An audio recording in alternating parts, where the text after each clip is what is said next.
Halo, assalamualaikum warahmatullahi wabarakatuh. Waalaikumsalam warahmatullahi wabarakatuh. Selamat malam, pemirsa sekalian yang berbahagia. Selamat datang di channel Agus Susanto, channelnya Orang Pertanian. Salam Petani Indonesia. Kali ini kita masih tetap membahas pertanian, karena ini tanaman hortikultura, yaitu tanaman cabai atau tanaman lombok atau tanaman cili. Memang lombok ini menjadi fenomena di Indonesia. Kadang bikin heboh.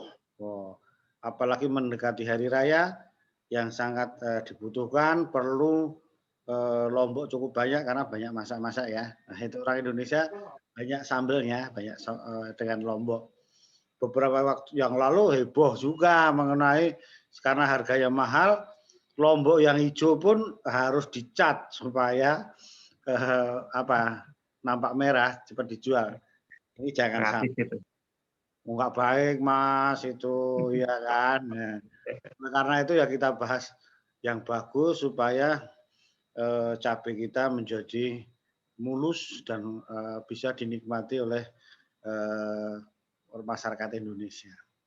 Salah satu kendala budidaya cabai yaitu terserang atau munculnya penyakit busuk buah antraknos yang disebabkan oleh jamur Colletotrichum ya. Jadi mengendalikan penyakit ini tidak mudah.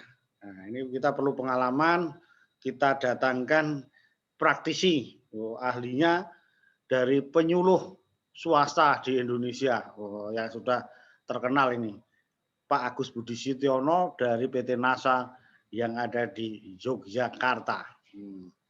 Oleh karena itu, langsung saja untuk mengendalikan penyakit ini, mudah-mudahan bisa membantu petani Indonesia.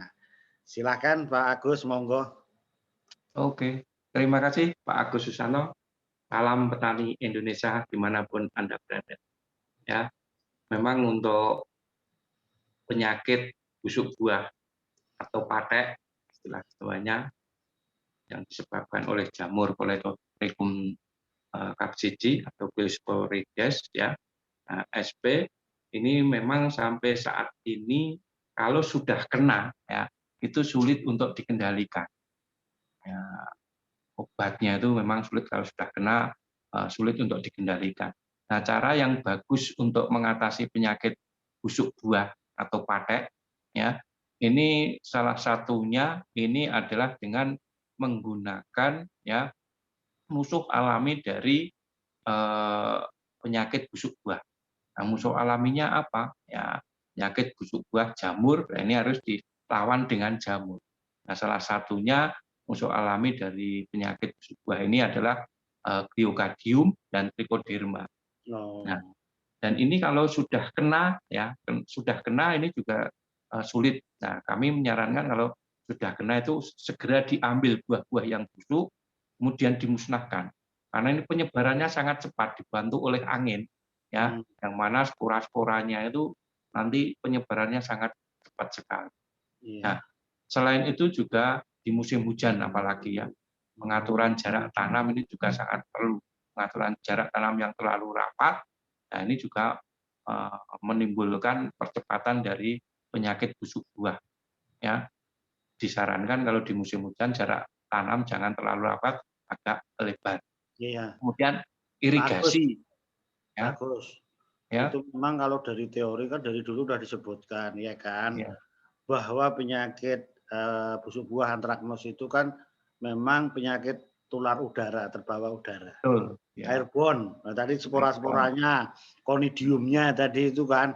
Makanya tadi Pak Agus menyebutkan penyebarannya lewat angin kan sulit ya kan. ya, Makanya ada langsung di sanitasi, dieradikasi. Kemudian kan berbahaya tadi lewat air mestinya. Baru mau ngomong itu kan.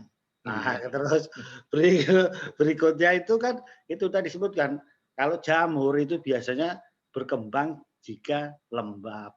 Kan gitu iya, makanya jarak tanam.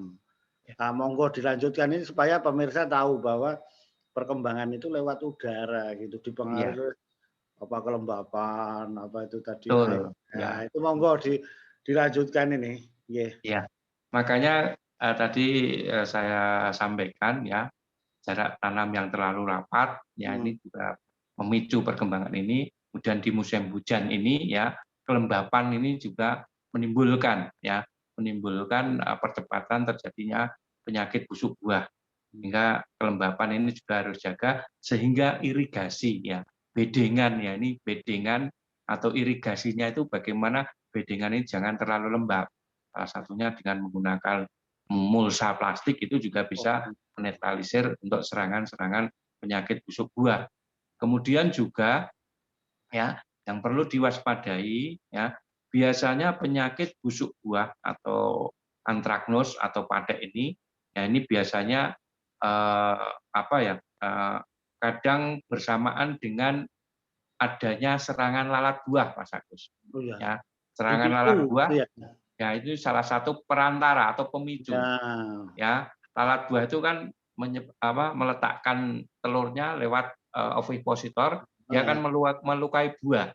iya, Ya, iya, luka buah ini ya ini bisa mengakibatkan penyakit antraknus juga. iya, iya. Nah, biasanya bedanya kalau dibuka, kalau kena lalat buah, ini biasanya di dalamnya ada setnya. Ini juga perlu dikendalikan. Nah, alternatif yang bisa digunakan, kalau kami di PT Natural Nusantara selalu menyarankan sejak awal ya, pada saat pengolahan tanah, itu pemberian Glio. Ya, Glio itu bahan aktifnya adalah Gliocadium sp dan Trichoderma hersianum.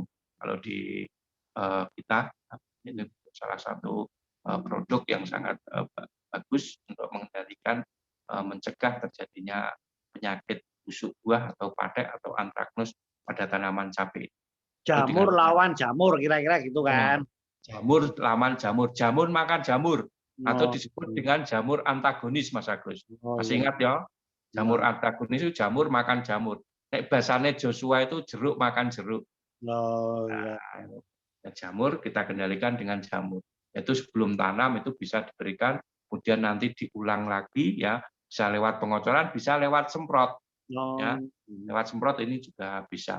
Nah, alternatif terakhir ya, ini bisa kami menyarankan dengan menggunakan fungisida. Fungisida yang bagaimana?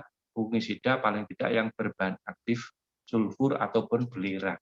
Nah, oh, yang seperti yang sudah dikupas Mas Agus itu salah iya. satunya dengan menggunakan antrakol atau amitraz ya itu salah satu fungisida yang sistemik yang sangat bagus saat ini untuk mengendalikan busuk buah atau padek. Tapi kalau kami sejak awal menggunakan biokadmium.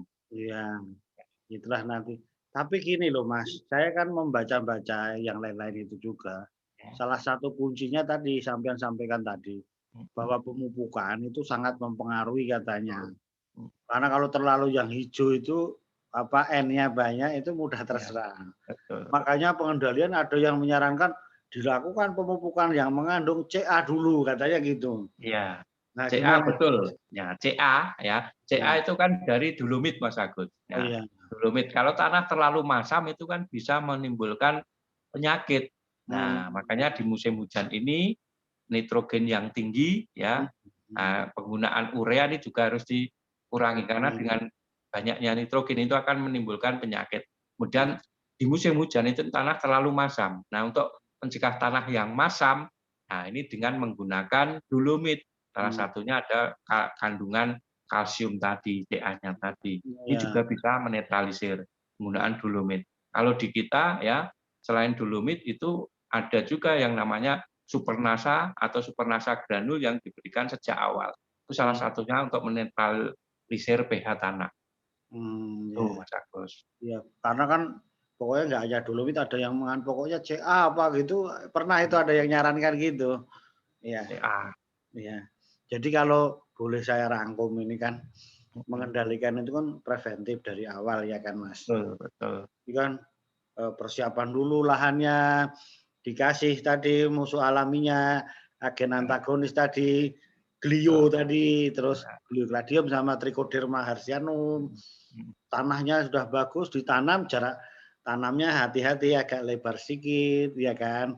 Nah, terus kemudian pemupukannya banyak CA-nya.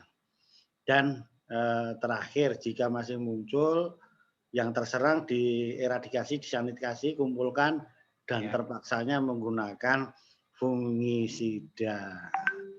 Rangkumannya itu nampaknya ya. Ya itu. Alternatif terakhir konsep PHT.